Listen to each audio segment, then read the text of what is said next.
Assalamualaikum warahmatullahi wabarakatuh. Perkenalkan, nama saya Dara Fatul Nisa dengan NIM 23660113. Dengan rekan saya. Perkenalkan, nama saya Sunarni dengan NPM 23660080. Baik, Assalamualaikum warahmatullahi wabarakatuh.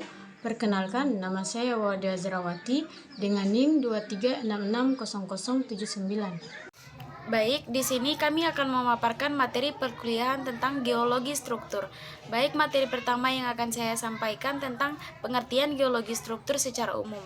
Jadi, geologi struktur adalah ilmu atau sains yang mempelajari tentang bentuk arsitektur kerak bumi beserta gejala-gejala geologi yang menyebabkan bentuk deformasi pada batuan. Kata struktur sendiri berarti sesuatu yang dibangun atau dikonstruksikan. Dalam artian sesuatu yang merupakan hasil dari produk deformasi akibat gaya yang bekerja di dalam kerak bumi. Struktur terdiri dari susunan geometri, bidang garis, permukaan badan, dan lain-lainnya. Bentuk orientasi susunan ini dia mencerminkan interaksi antara gaya deformasi dan tumbuhan batuan yang telah terbentuk sebelumnya. Selanjutnya, kita akan masuk pada cara mempelajari dan menganalisis struktur geologi. Kita dapat melakukan beberapa tahap, yaitu seperti tahap pertama itu pengenalan struktur-struktur yang diamati, misalnya struktur lipatan, rekahan, sesar, dan struktur lainnya. Jadi tahapan ini adalah pengenalan dan identifikasi jenis struktur. Kedua yaitu ada tahapan pencatatan dan perekaman data. Pertama itu pengukuran data sekunder, pencatatan dan pengukuran di lapangan, dilengkapi dengan sketsa lapangan untuk menerangkan fitur-fitur yang tidak dapat direkam hanya dengan kamera. Yang ketiga adalah tahapan analisis. Karena data struktur umumnya terdiri dari puluhan bahkan ratusan hasil pengamatan dan pengukuran, maka data hasil pengukuran tersebut kemudian akan dianalisis dengan menggunakan metode geometri dan statistik untuk mendapatkan pola ataupun kedudukan umumnya. Dari hasil analisis kemudian akan disajikan dalam bentuk peta-peta atau diagram. Kemudian kita masuk pada tahap keempat. Tahap keempat adalah tahapan sintesa, merupakan tahapan akhir dari struktur geologi, yakni menafsirkan dan membahas bagaimana cara-cara dan mekanisme pembentukan struktur-struktur yang diamati dan pengaruhnya terhadap masalah-masalah pertambangan, perminyakan, penas bumi maupun geologi teknik. Selanjutnya kita akan membahas tentang lapisan batuan dan stratifikasi lapisan atau umumnya disebut bed. Jadi dia adalah lapisan batuan yang diendapkan di permukaan bumi, bagian atas dan di bawah lapisan batuan dibatasi oleh permukaan lapisan atau bidang lapisan yang menandai putusan kontinuitas sedimentasi karena terhentinya sedimen atau periode erosi, atau bisa juga karena adanya perubahan sumber dan jenis material sedimen itu sendiri. Jadi batuan yang memiliki lapisan atau bidang berlapis adalah jenis batuan sedimen dan batuan vulkanik. Ketebalan perlapisan batuan sedimen bervariasi sangat tipis hingga beberapa puluhan meter. Jadi, perlapisan batuan sedimen dia dipisahkan oleh bidang berlapis yang biasa disebut budding planes yang merupakan permukaan pembatasan. Jadi, bidang perlapisan dia dapat terbentuk oleh adanya perubahan ukuran butir atau komposisi mineral. Pada umumnya dia bidang perlapisan menunjukkan akhir dari suatu pengendapan dan awal dari pengendapan berikutnya. Selanjutnya kita akan membahas tentang hukum steno. Jadi hukum steno atau prinsip steno dirumuskan oleh seorang ahli geologi pada tahun 1669 yang bernama Neil Stenos atau lebih terkenal dengan nama Latin Nicola Steno. Jadi Nicola Steno pada tahun 1638 sampai 1686 dia merumuskan beberapa aturan dasar dia untuk membantu memahami batuan berbagai objek yang terkandung di dalamnya. Di antaranya beberapa prinsip tersebut terdapat 3 prinsip yang masih tetap berlaku hingga sekarang yang dikenal dengan prinsip steno.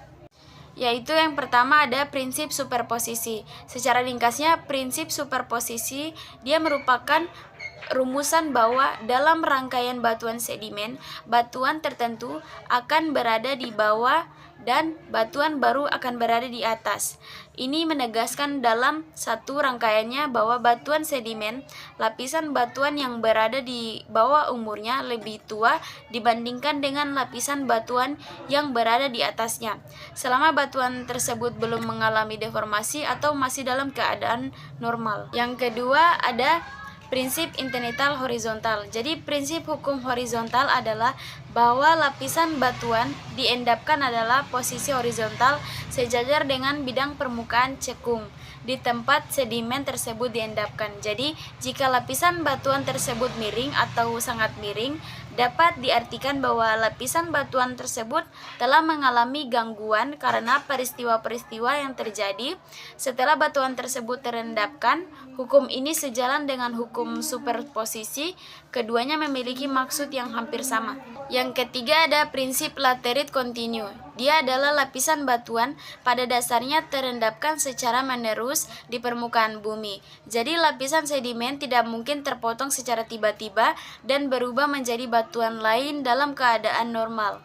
Selanjutnya kita akan membahas tentang materi kedua, yaitu geometri unsur struktur. Secara umum, struktur batuan adalah bentuk dan kedudukan batuan yang terlihat.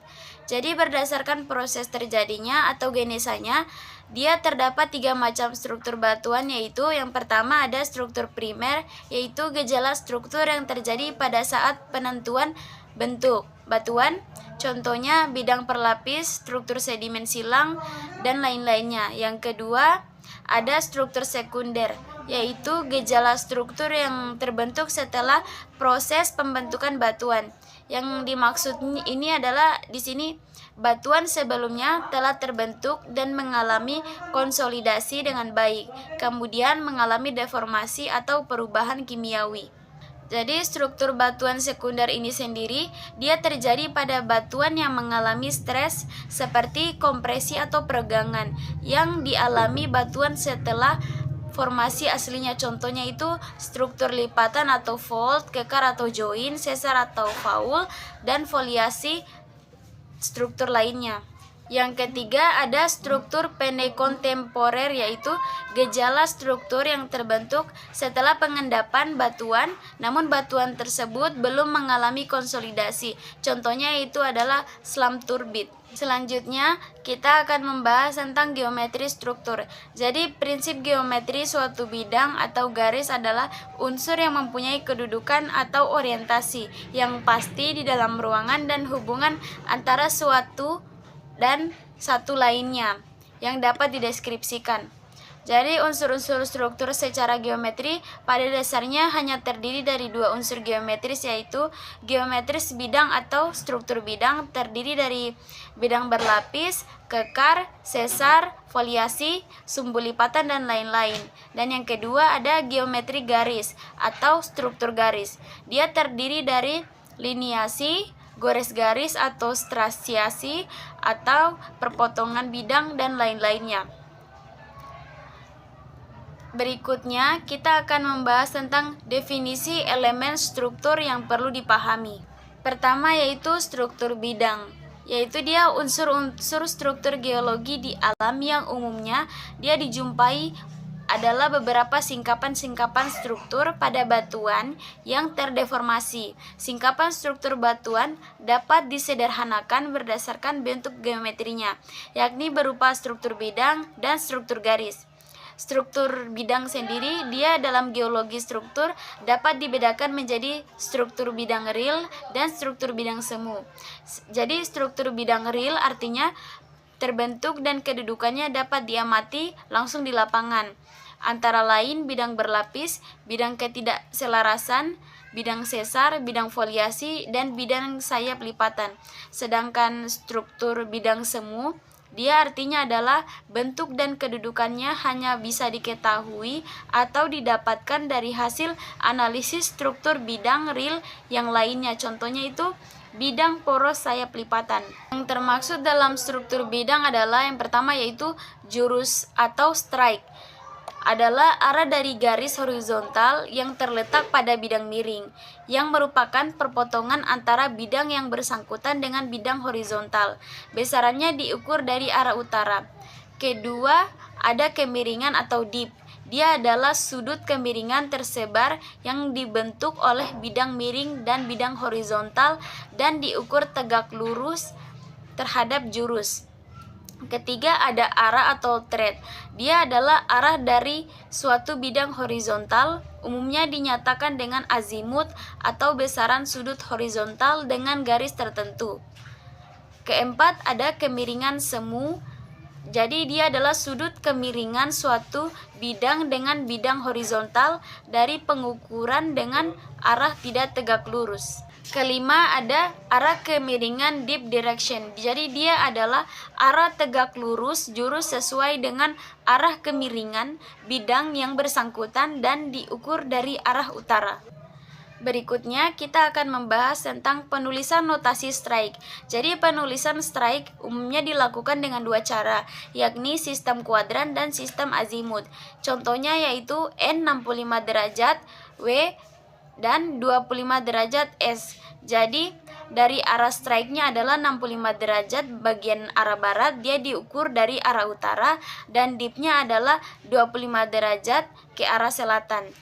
Yang kedua ada sistem azimut. Dia hanya satu penulisan, yakni N X derajat E diper Y derajat. Misalnya besaran strike X derajatnya adalah 0 derajat sampai 360 derajat dan besaran dip derajat adalah 0 derajat sampai 90 derajat. Berikutnya ada penulisan notasi dip. Jadi penulisan dip umumnya dilakukan dengan dua cara, yaitu pertama contohnya 25 S, 25W dan dipnya adalah dipnya adalah 25 derajat dan thread arah dipnya memiliki burning 25 derajat barat selatan. Jadi keduanya adalah 25 diper 205. Jadi dipnya adalah 25 dan thread arah dipnya memiliki azimut 205 derajat diukur dari arah utara yang bergerak mengikuti arah jarum jam. Baik, pembahasan berikutnya kita akan membahas tentang struktur garis. Jadi garis adalah unsur geometri yang merupakan kumpulan dari titik-titik dapat berbentuk lurus maupun lengkung. Seperti halnya dengan struktur bidang, struktur garis dapat dibedakan menjadi garis real dan garis struktur semu. Jadi struktur garis real adalah struktur garis yang arah dan kedudukannya dapat diamati langsung di lapangan, misalnya gores garis yang ada pada bidang sesar. Sedangkan struktur garis semu adalah semua struktur garis yang arah dan kedudukannya ditafsirkan dari orientasi unsur-unsur struktur yang membentuk kelurusan atau liniasi. Sedangkan berdasarkan waktu pembentukannya, struktur garis juga dapat dibedakan menjadi struktur garis primer dan struktur garis sekunder. Contohnya termaksud struktur garis primer adalah liniasi atau penjajaran mineral-mineral pada batuan tertentu dan arah liniasi, struktur sedimennya. Kemudian struktur garis sekunder contohnya adalah gores garis pada bidang sesar, liniasi, memanjang, fragmentasi, breksi, sesar, garis poros lipatan, dan kelurusan-kelurusan sungai dan fotografi. Sekian penjelasan materi dari saya, berikutnya akan dijelaskan oleh rekan saya. Baik, di sini saya akan menjelaskan tentang deformasi batuan, fraktur, and joint. Yang dimana yang saya akan bahas pertama dulu itu tentang deformasi batuan. Deformasi adalah proses yang menyebabkan perubahan bentuk geometri batuan karena gaya-gaya eksternal yang bekerja pada batuan tersebut. Proses deformasi menghasilkan struktur geologi. Yang pertama, deformasi terjadi karena gaya-gaya eksternal yang bekerja pada batuan. Yang kedua, gaya-gaya yang menyebabkan deformasi batuan disebut sebagai stres, gaya, atau satuan luas. Yang ketiga, gaya-gaya yang bekerja pada bagian batuan menghasilkan sekumpulan stres, dan jumlah deformasi yang disebabkan oleh stres ini diukur dengan perubahan dimensi batuan tersebut. Perubahan dapat berupa volume, bentuk, serta keduanya itu bisa disebut strain. Kemudian ada 2 tipe stres. Yang pertama uniform atau confining stress, yang kedua differential stress. Yang pertama itu tadi kan uniform atau confining stress, yang dimana suatu gaya atau tegasan yang bekerja secara seimbang ke semua arah. Sedangkan differential stress, dia kekuatan stres tidak sama atau tidak seragam. Terus tegangan itu adalah penyebab deformasi. Regangan adalah hasil deformasi. Apa yang bisa menyebabkan tentang tegangan itu? Disebabkan oleh gaya yang bekerja pada batuan yang disebut tegangan. Tegangan itu adalah gaya yang diterapkan pada suatu area, sedangkan tegangan besar itu adalah deformasi besar, sedangkan tegangan kecil itu adalah deformasi kecil. Ada 3 jenis stres jika besaran stres tidak sama dari semua arah atau differential stres. Yang pertama dia tensional stres. Tensional stres disebabkan oleh gaya eksternal yang arahnya saling menjauhi batuan. Sedangkan compressional stres disebabkan oleh gaya eksternal yang saling berhadapan dan saling menaikkan batuan. Dan terakhir, shear stres adalah gaya yang saling sejajar dan berlawanan arah. Ketika batuan mengalami peningkatan tekanan, akan melewati 3 tahap deformasi. Yang pertama itu deformasi elastis. Deformasi elastis bila batuan atau material yang terkena deformasi kembali ke bentuk semula ketika stres dihilangkan. Yang kedua itu dia deformasi duktil. Atau deformasi duktil itu bila batuan terkena stres yang melampaui batas elastisitas sehingga mengalami deformasi permanen atau tidak dapat kembali ke bentuk semula ketika stres dihilangkan. Kemudian yang ketiga itu fraktur, atau batuan atau material akan retak pecah. Jadi fraktur itu batuan atau material akan retak atau pecah-pecah. Berdasarkan perilaku batuan atau material ketika mengalami stres atau tekanan, batuan dapat diklasifikasikan menjadi 2, bersifat brittle atau rapuh, yang kedua bersifat duktil atau liat. Batuan disebut brittle atau duktil tergantung pada berapa banyak strain plastik yang dialaminya. Kemudian jenis deformasi yang terjadi pada batuan dipengaruhi oleh 4. Yang pertama itu dia dipengaruhi oleh temperatur, yang kedua dipengaruhi oleh tekanan, yang ketiga kecepatan deformasi, dan yang keempat itu komposisi batuan. Kemudian cara mengukur deformasi batuan, kita menggunakan strike dip. Strike dan dip itu adalah simbol dalam geologi yang digunakan untuk mengetahui orientasi batuan. Kemudian deskripsi orientasi spesial batuan yang mengalami perlipatan. Ada map view, blok diagram. Pada blok diagram dia terdapat dom dan basin. Dom itu strike membentuk pola melingkar, dip ke arah luar lingkaran. Batuan yang lebih tua berada di tengah. Kemudian itu basin. Basin itu strike membentuk pola melingkar dan dip mengarah ke pusat lingkaran. Batuan yang lebih muda berada di tengah. Itu saja mungkin yang dari deformasi batuan. Kemudian saya lanjut kepada fracture and joint. Yang pertama itu fracture. Ketika differential stress terjadi pada batuan yang fractured atau tidak memiliki retakan melebihi batas tertentu. Dalam rezim deformasi brittle, batuan akan mengalami deformasi dengan mengalami retakan atau fracturing ketika mencapai batas plastisnya. Deformasi brittle dapat membentuk fracture dan tanpa fracture. Kemudian, fracture atau retakan adalah jenis struktur geologi yang paling umum dijumpai dan dapat terbentuk pada batuan apapun. Fracture itu dia merupakan retakan sempit yang berasosiasi dengan perpindahan di kontinu dan sifat mekanik batuan, kekuatan yang terbentuk sebagai hasil dari eksternal atau internal stress. Fracture dapat dibagi menjadi shear fracture dan extension fracture atau fracture yang terbuka, yaitu join atau kekar, fissure, dan vein. Shear fracture adalah retakan atau rekahan di mana gaya atau gerakan relatifnya yang menyebabkan terbentuknya shear sejajar dengan frakturnya. Umumnya digunakan untuk bidang permukaan yang halus dan ditemukan di sekitar dan zona sesar atau fault line.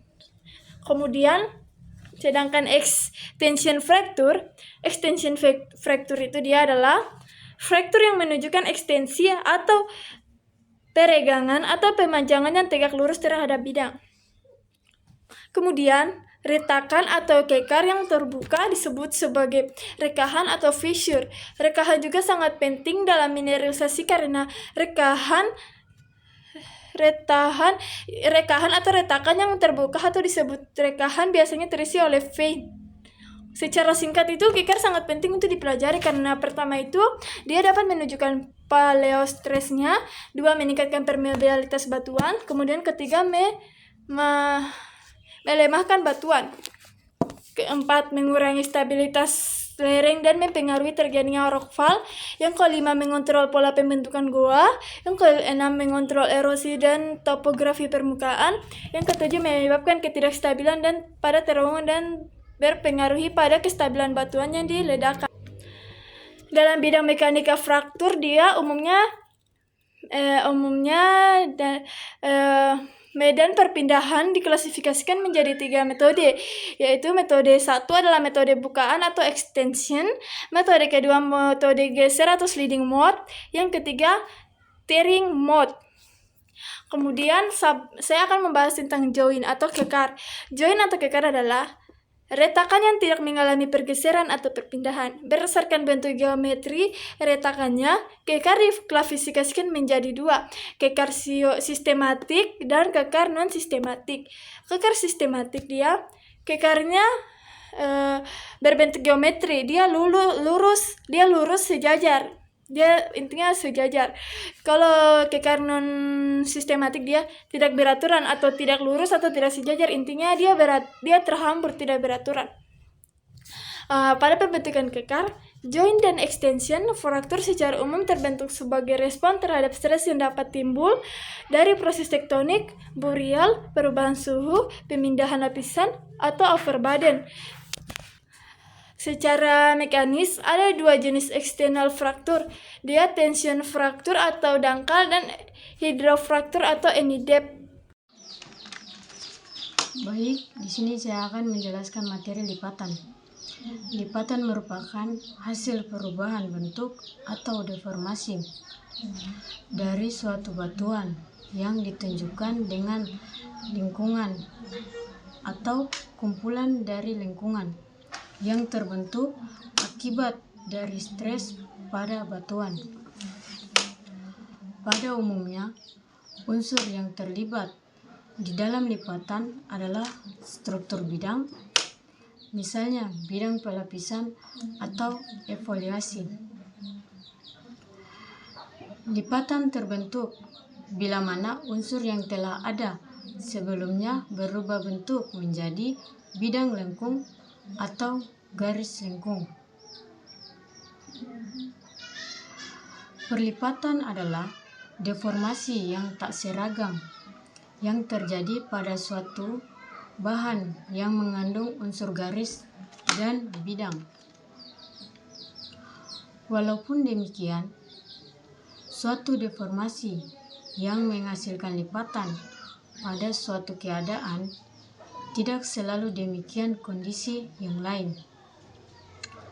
Suatu massa batuan yang tidak mempunyai unsur struktur, garis atau bidang tidak menunjukkan adanya perlipatan. Berikut geometri lipatan. Secara geometri, suatu lipatan dapat dideskripsikan sebagai suatu permukaan bidang lengkung yang tunggal. Bentuk suatu lipatan sangat beragam, dari yang sederhana sampai dengan yang rumit. Untuk kegunaan praktis, di samping metode matematik, dipakai metode deskriptif lainnya seperti pembuatan kontur struktur dan sebagainya. ada beberapa titik profil permukaan lipatan, yaitu 1. Hing point, di mana titik maksimum perlengkungan pada lapisan yang terlipat. 2. Crest, di mana titik tertinggi pada lengkungan. Dan 3. Trunk, di mana titik terendah pada perlengkungan. Berikut klasifikasi lipatan. Lipatan dapat diklarifikasikan dengan bermacam kriteria.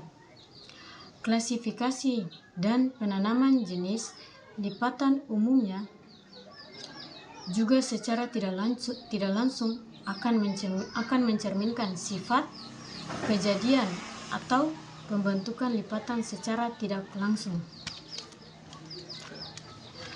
Berikut lipatan dan sesar. Lipatan adalah deformasi lapisan batuan yang terjadi akibat dari gaya tegas sehingga batuan bergerak dari kedudukan semula membentuk lengkungan. Lipatan isoklinal adalah lipatan yang kedua sayapnya paralel. King Falls adalah lipatan yang dicirikan dengan sayap, lipatan yang lurus dan haing yang tajam. Berikut sesar dan faul. Patahan atau faul adalah bergeser ataupun patahnya posisi formasi batuan dari posisi semula yang biasa saja diikuti dengan naiknya dan turunnya salah satu bagian batuan atau kedudukan dua bagian tersebut, namun menghasilkan ketinggian yang tidak sama dari posisi mula-mula. Patahan ini bisa disebabkan oleh stres renggangan atau tension stres, stres kompresi, dan stres geser atau shear stress. Berikut sesar. Sesar merupakan suatu volume batuan yang memiliki permukaan gaya atau slip yang dibentuk oleh pergeseran yang insentif dan volume batuan di sekitar dipengaruhi oleh deformasi brittle baik secara spesial maupun genetik akibat sesar tersebut. Istilah sesar yang juga berhubungan dengan mekanis. Sesar juga merupakan bidang diskontinus atau perpindahan. Tipe sesar terbagi menjadi 3, yaitu 1. Sesar tunggal terdiri dari sesar geser tunggal. 2. Zona sesar terdiri dari rangkaian sesar. Dan 3. Sesar pada ductile zone. Berdasarkan arah orientasi perpindahan relatif atau slip, maka sesar diklarifikasikan sebagai deep slip atau strike slip, di mana strike slip yaitu jika arah orientasi perpindahan sesar searah dengan strike, dan deep slip di mana jika perpindahan relatifnya sejajar dengan kemiringan batuan atau dip dan membentuk sudut siku-siku terhadap strike. Begitu dengan oblique slip, yaitu jika perpindahan relatifnya tidak sejajar dengan strike maupun dip.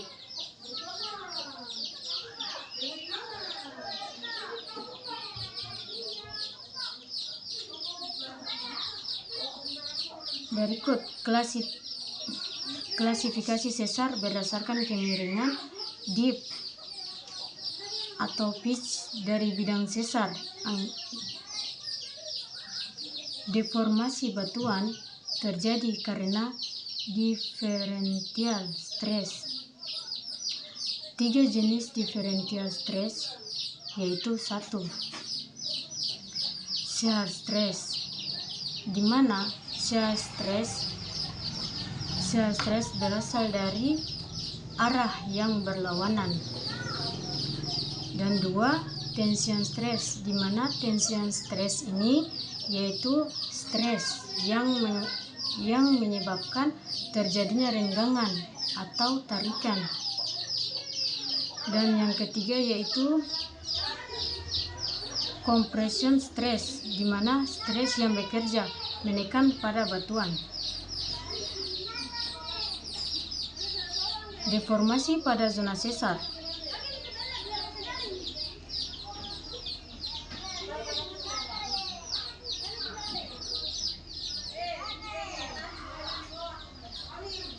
Yaitu adanya lapisan batu bara yang menghilang di sumur, yang mengendalikan adanya sesar turun dengan asumsi strategis konstan.